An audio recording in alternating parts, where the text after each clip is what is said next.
Hi friends, అవాజు ఈరోజు మనం ఈ వీడియోలో 11th జనవరి 2024 నాడు మన ఇండియన్ స్టాక్ మార్కెట్కి సంబంధించి నిఫ్టీ 50లో లిస్ట్ అయిన కొన్ని స్టాక్స్ యొక్క లో హై గురించి ఈ వీడియోలో మాట్లాడుకునే ప్రయత్నం చేద్దాం.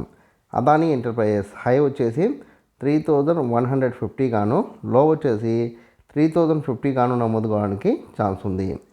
దాని తర్వాత అదానీ పోర్ట్స్ హై వచ్చేసి 1250 గాను, లో వచ్చేసి 1200 గాను నమోదు కావడానికి ఛాన్స్ ఉంది. దాని తర్వాత సిప్లా విషయాన్ని పరిశీలిస్తే హై వచ్చేసి 1360 గాను, లో వచ్చేసి 1300 గాను నమోదు కావడానికి ఛాన్స్ కనిపిస్తుంది.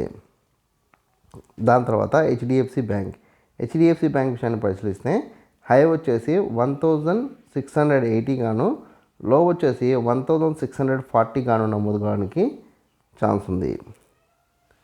దాని తర్వాత ఐసిఐసిఐ బ్యాంక్ హై వచ్చేసి 1005 గాను, 1005 హై గాను, అదేవిధంగా లో వచ్చేసి 980 గాను నమోదు కావడానికి ఛాన్స్ ఉంది.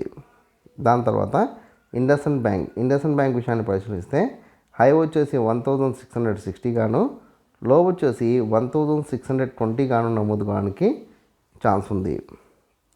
దాని తర్వాత కోటక్ బ్యాంక్ విషయాన్ని పరిశీలిస్తే హై వచ్చేసి 1840 గాను, లో వచ్చేసి 1800 గాను నమోదు కావడానికి ఛాన్స్ ఉంది.